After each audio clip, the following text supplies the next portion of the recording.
Allora, rieccoci qui, Giuliano Rettore. Chi è? Sì, buongiorno, sono Giuliano Rettore appunto, vivo a Borgoricco e lavoro in CIA dal 92, quindi... Dal 92, un po' di anni sì, sono passati ho maturato un po' di effettivamente. esperienza nel lavoro diretto a contatto con le persone, con moltissime aziende agricole associate a CIA.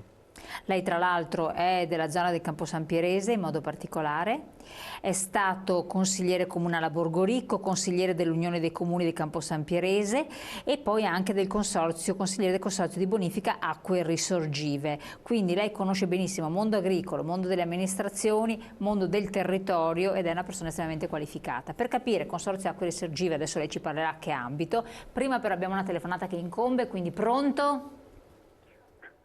Ecco qua, mi sente, pronto? Sì, pronto, da dove chiama? Chiamo da Treviso, volevo così, siccome che dobbiamo votare noi personaggi, quello che ha parlato prima, chi è, che curriculum ha, che mestiere fa, cioè, è troppo facile parlare di votateli.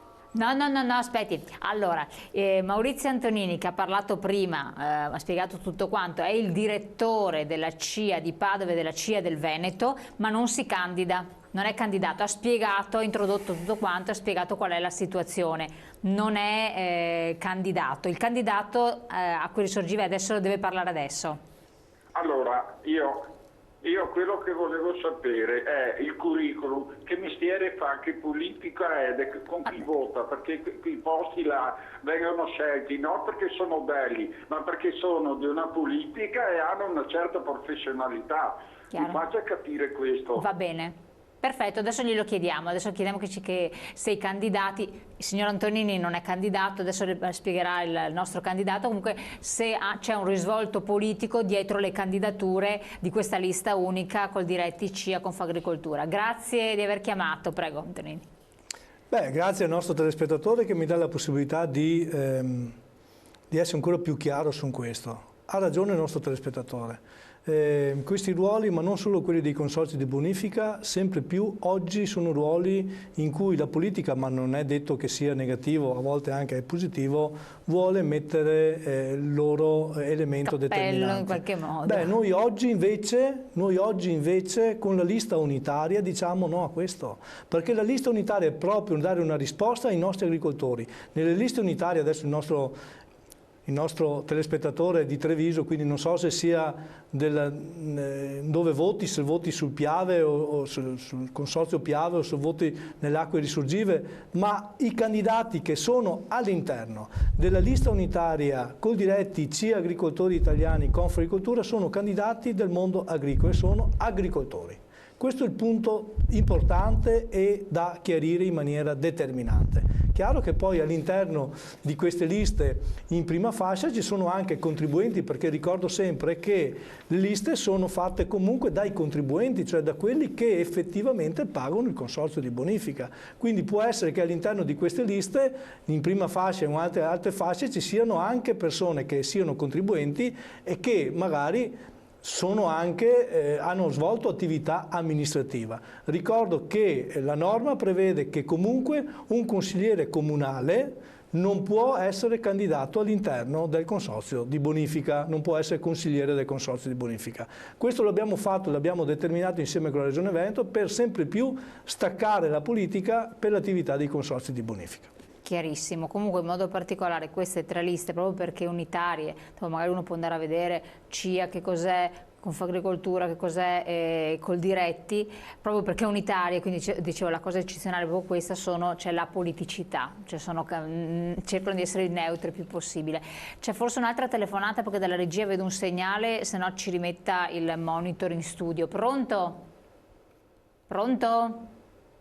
No, forse non c'è la telefonata. Allora chiedo alla regia se ci mettono il monitor con lo studio, perché sennò io vedo questo telefono che mi dà segnali inquietanti. Acque risorgive, che ambito di attività ha?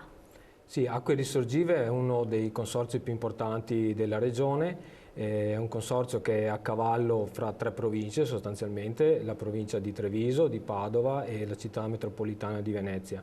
Quindi nella fattispecie il signore che ha telefonato potrebbe rientrare anche nella essere, in competenza. quanto 11 sono i comuni della provincia di Treviso che fanno parte di questo consorzio, assieme ai 23 della provincia di Padova e ai 18 della provincia di Venezia, ora città metropolitana di Venezia. Lei ha una competenza già nella gestione dei consorzi? Io ho avuto l'opportunità, la possibilità e vorrei dire anche la fortuna di essere consigliere dal 2009-2014, tra l'altro l'anno in cui è nato Acque Risorgive, che è un consorzio che è nato dalla fusione degli allora consorzio Dese-Sile a nord e il consorzio Sinistro Medio Brenta più a sud. Quindi ovviamente sono stato così incaricato, è stato indicato da CIA, Agricoltori Italiani, a candidarmi per dare una mano a questa lista, a questo gruppo di consiglieri nell'amministrazione del consorzio Acque Risorgive per il prossimo quinquennio. È un consorzio abbastanza esteso proprio perché viene anche dall'unione di più ambiti territoriali. C'è qualche intervento in particolar modo che gli agricoltori a cui gli agricoltori, che sta a cuore agli agricoltori, o qualcosa che non è stato fatto, che dovrebbe essere fatto, oppure per fortuna le cose vanno abbastanza bene, quindi si tratta di una gestione secondo certi criteri e parametri che magari lei mi ribadirà che va fatta, gestione ordinaria quindi?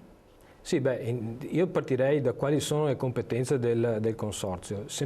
Per semplificare direi che il consorzio deve garantire che l'acqua che cade dal cielo, che scende dalle montagne, arriva al mare e questo si ottiene con opere di bonifica. E l'altra funzione, come si diceva prima, è quella dell'irrigazione. Per quanto riguarda le opere di bonifica, queste devono essere condotte a partire da una corretta pianificazione e progettazione. Poi il consorzio deve essere in grado e capace di reperire le risorse necessarie, risorse che in parte saranno all'interno del proprio bilancio e in parte vanno richieste e vanno ottenute dagli enti come la Regione Veneto.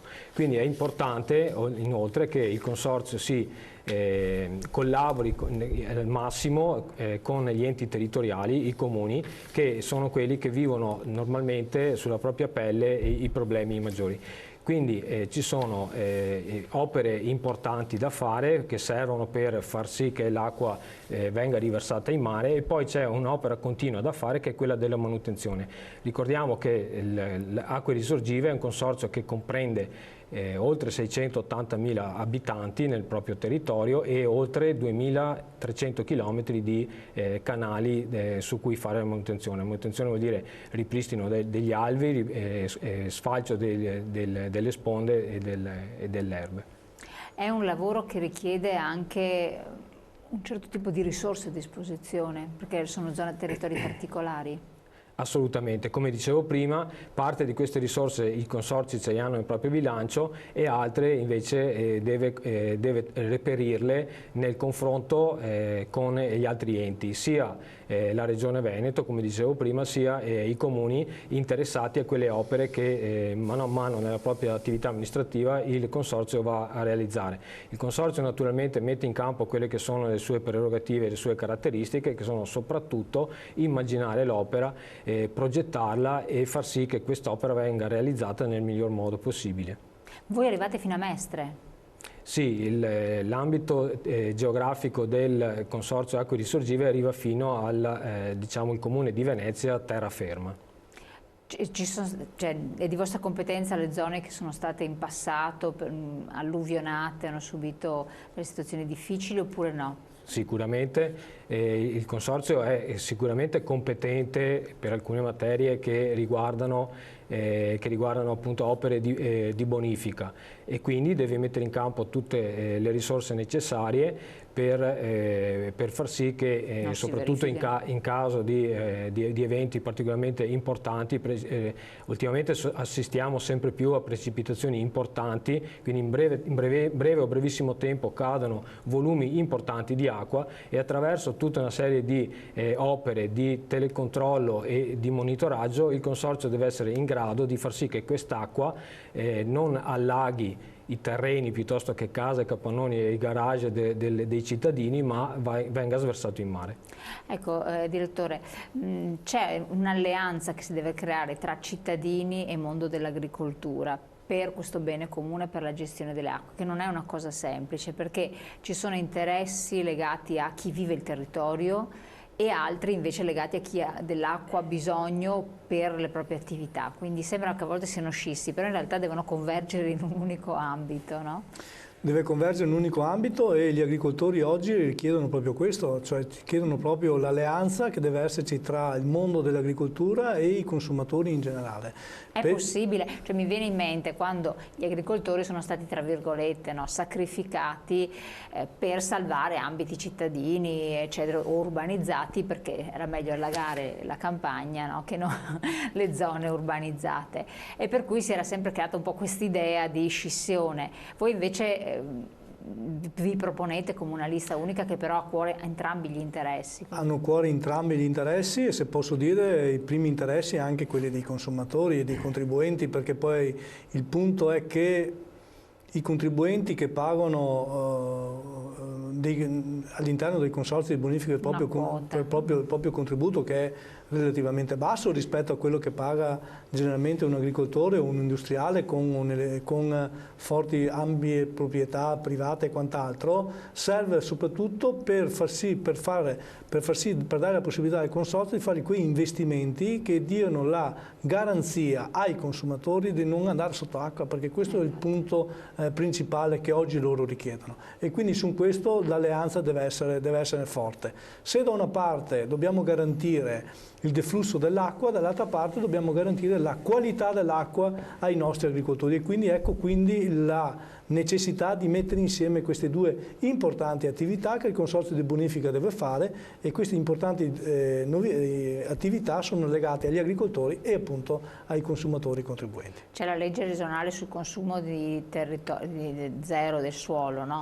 Sì, però, sì, ma quella legge là, dottoressa, dobbiamo ben capirla, perché allora non si capisce come mai oggi nel 2018 la Regione Veneto è la regione in cui ha urbanizzato di più rispetto a tutte le altre regioni, d'Italia. Assolutamente. Pubblicità incombente, andiamo in pubblicità e poi torniamo insieme.